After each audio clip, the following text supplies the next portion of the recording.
안녕하세요, 가치환입니다. 11월 23일 화요일 국내 시장이 마감되었습니다. 자, 오늘은 시장 흐름이 전반적으로 좋지 못했던 하루였습니다.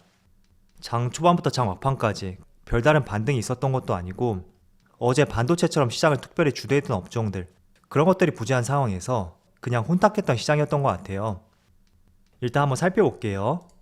먼저 코스피는 0.5% 하락으로 마감이 되었고, 또 코스닥은 어제에 이어서 오늘도 큰 폭의 하락이 나왔고 1.8% 하락으로 마감이 되었죠. 이틀 동안 약 3% 급락이 나왔는데, 그래도 지금 위치는 21선하고 61선 그 상단에 걸쳐져 있고, 또 지난 박스권 매물대 여기 상단에 있기 때문에 개인적으로 내일은 반등이 나오지 않을까 조심스럽게 생각하고 있고요. 자, 그럼 이어서 시가총액 상위 종목들을 살펴볼게요. 자, 먼저 코스피를 살펴보면, 자, 오늘 코스피는 대체적으로 금융주, 카카오뱅크하고 KB금융, 그리고 원자재 관련주인 포스코까지 대체적으로 경기민감주 성격을 갖고 있는 종목들의 상승이었다고 생각이 되고요. 그리고 어제 강세를 보여줬던 반도체 관련주, 물론 보합으로 마무리되었지만 개인적으로 지수 대비 많은 선방을 보여주었다고 저는 생각하고 있습니다. 자, 그리고 코스닥, 오늘 코스닥이 어제에 이어서 급락장이 펼쳐졌는데 정말 무서울 정도로 한 종목도 빠지지 않고 강한 급락이 나왔어요. 위메이드는 무려 16% 급락이 나왔고, 셀트리온 헬스케어도 마찬가지고, 그리고 리노공업, 알테오잼, 셀트리온 제약, 정말 전반적으로 코스닥은 시장 자체가 굉장히 좋지 못했던 것 같습니다. 자, 그럼 이어서 수급을 한번 살펴보겠습니다. 자, 먼저 코스피의 수급을 살펴보면 오늘 시장이 좋지 못했음에도 불구하고 외국인은 여전히 순매수를 보여주었습니다. 다만 기관 쪽에서 많은 순매도 물량이 나왔는데, 통상적으로 금융투자는 단기투자 성향이 있거든요.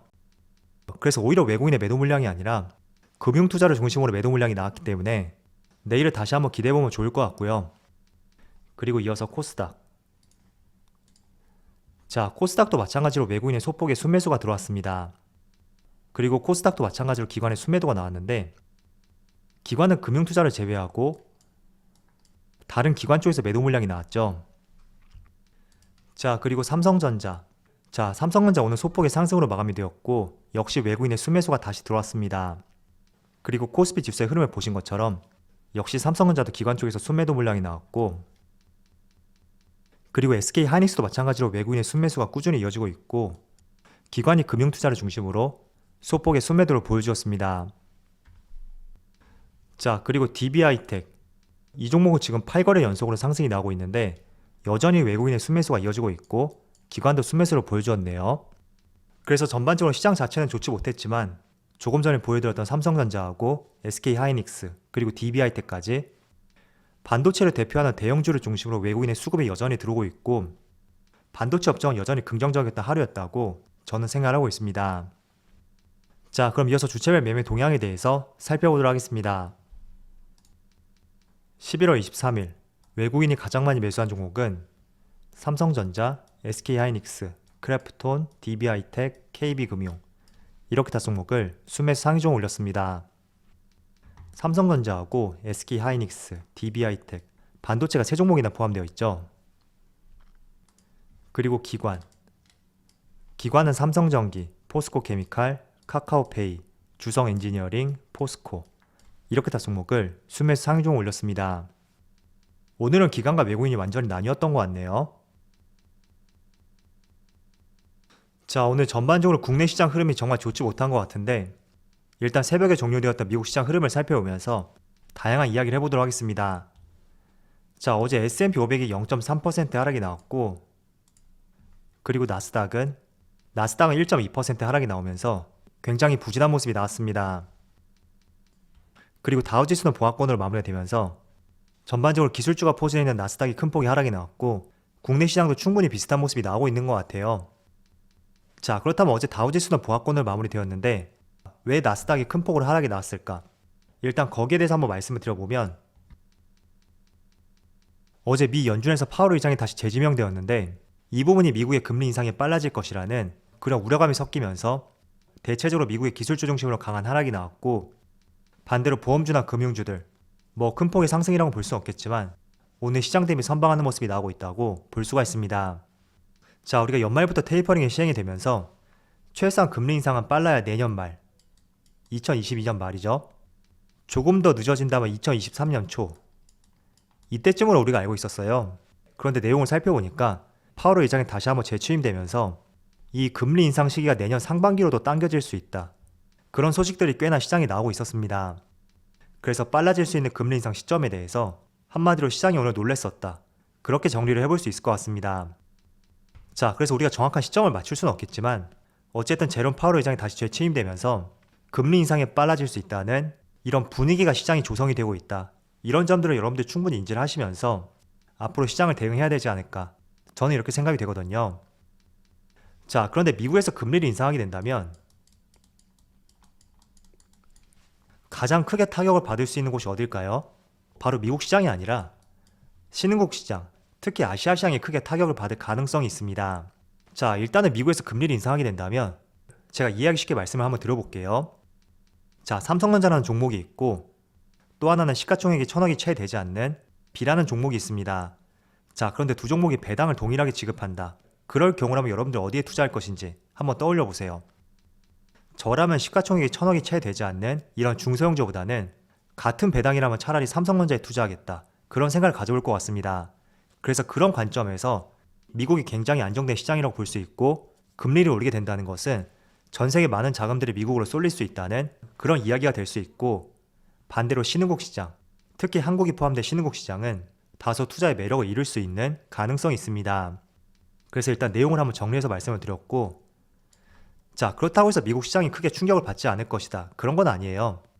아마도 금리를 인상하게 된다면 채권 쪽이라든지 이런 쪽으로 자금이 흘러갈 것이기 때문에 미국 주식시장도 마찬가지로 크게 충격을 받을 가능성도 있습니다. 그래서 비교적 불안전 자산인 주식시장에서는 충격이 올 수도 있고, 그 중에서도 특히 미국보다는 국내 시장 쪽이 더 타격을 받을 수가 있으니까 일단 이 부분은 참조를 한번 말씀을 드릴게요. 그렇다고 해서 지금부터 섣불리 대비하는 것은 저는 조금 맞지 않다고 생각이 되고요. 만약에 제가 이런 부분에 대비한다면 그동안 우리가 기술주라든지 성장주, 이 중에서 많이 상승이 나온 업종들이 있을 거 아니에요. 예를 들어 NFT하고 메타버스, 그런 점 오히려 더 조심할 것 같고, 어제 말씀드린 것처럼 반도체 관련주들, 오늘 시장이 좋지 못한 상황에서도 꽤나 큰 선방을 보여주고 있습니다. 그래서 차라리 그런 쪽으로 별다른 상승이 나오지 않았던 업종들, 그런 쪽으로 관심을 가지는 것이 투자의 포인트라고 저는 생각하고 있습니다. 자, 이어서 오늘 시장에서 강했던 업종에 대해서 한번 같이 살펴보도록 할게요. 일단 오늘 솔직히 말해서 시장이 굉장히 좋지 못했어요. 그러다 보니까 특별히 어떤 업종에 대해서 선별해볼 만한 업종이 없었다고 판단이 되었는데, 그래도 일단은 두 개의 업종을 한번 말씀을 드려볼게요. 일단 첫 번째는 골판지 관련주들,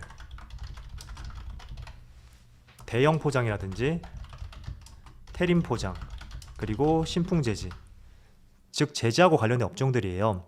이런 업종들 오늘 상대적으로 굉장히 시장에서 강했다고 볼 수 있습니다. 일단은 골판지 가격이 계속해서 상승함에 따라서 많은 기업들의 이익이 상향 조정될 것이고, 그에 따라서 많은 증권사들도 골판지 관련주의 주가가 이제는 상승할 때가 되었다는 그런 의견을 제시하였습니다. 자, 관련 종목의 차트를 한번 살펴볼게요. 자, 먼저 대형 포장, 이 종목은 주가가 많이 하락을 했었는데 오늘 오랜만에 많은 거래량과 함께 주가도 지금 13%의 강한 강세를 보여주고 있고, 그리고 신풍재지 마찬가지로 차트 흐름에 비슷하죠. 그리고 오늘 같은 경우에도 장중한테는 12%의 강한 상승이 나왔었는데 지금은 약 6% 가까운 상승을 보여주고 있습니다.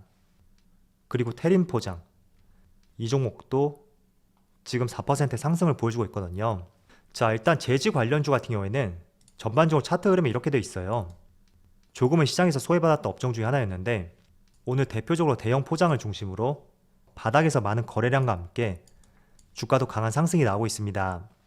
그래서 골판지 가격 상승이 주가의 변곡점이 될지 이 부분은 조금 더 체크할 필요가 있다고 생각이 되고요. 일단은 이런 이슈가 있었고 이런 이슈 때문에 제지 관련주가 상승이 나왔다, 그 정도로 한번 말씀을 드려볼게요.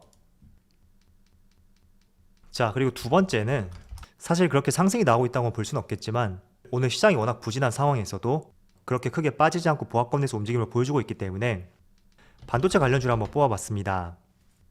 일단 삼성전자를 보시면 물론 시가 대비 조금은 밀리는 모습이 나오고 있지만 그래도 0.3%, 0.4% 이 정도의 상승을 보여주고 있고, SK 하이닉스도 0.4%, 0.8% 약보합권 내에서 움직임을 보여주고 있습니다. 그리고 DB하이텍은 1.3%의 상승을 보여주고 있고 다른 소부장 기업들 원익 QNC, 원익 IPS 대체적으로 보합권 내에서 움직임을 보여주고 있더라고요. 그래서 아마도 시장이 양호했었다면 오늘도 반도체 강세가 이어졌을 것 같아요. 그래서 오늘은 두 가지 업종을 말씀을 드렸는데 사실 오늘은 그렇게 시장을 주도했던 업종이 떠오르지 않은 만큼 만약에 내일 시장이 안정화되었을 때 과연 그때도 반도체의 양호한 흐름이 나오는지 그런 부분을 같이 체크해보는 것이 더 중요한 시점이라고 생각이 되는 것 같아요. 그래서 오늘은 이렇게 말씀을 드려보고 또 아울렛에서 그동안 1년 동안 끌어왔었던 삼성전자의 미국 파운드리 공장 드디어 테일러시가 확정되었다는 기사도 발표가 되었습니다. 사실 우리가 이재용 부회장이 출소함에 따라서 즉각적으로 주가의 변화를 기대하기보다는 이런 부분을 가장 기대할 수 있었던 요인 중에 하나였죠. M&A나 투자권에 대해서 빠른 의사결정을 할 수 있다. 이 부분을 우리가 기대해 볼 수가 있었는데 어쨌든 미국의 두 번째 파운드리 공장이 테일러시가 확정이 되었고 또 이 부분에 대해서 추가적인 내용이 계속 나올 수가 있으니까 이제는 삼성전자하고 SK 하이닉스 그리고 많은 반도체 소부장 기업들 저라면 차라리 성장주 중에서 이제는 반도체를 한번 관심을 가져볼 것 같다. 그렇게 생각을 하고 있습니다. 자, 오늘은 어쨌든 시장이 굉장히 좋지 못했는데 어제 미국 시장을 중심으로 조기에 금리 인상을 할 수 있다는 그런 우려감들이 시장에 충분히 반영이 되었어요. 그래서 이런 부분이 또 미국 시장에 반영이 될지 이런 부분은 오늘 저녁에 한번 지켜보시고요. 연임에 따라 단기적인 이벤트에 끝날 것인지 아니면 추가적으로 주식시장에 반영이 될 이슈인지 이번 주는 이런 부분을 같이 한번 체크해 보시면서 시장을 대응해 보자고 말씀을 드리겠습니다. 자, 그럼 오늘 영상 여기서 마치도록 하고요. 언제나 여러분들의 성공 투자를 기원하도록 하겠습니다. 감사합니다.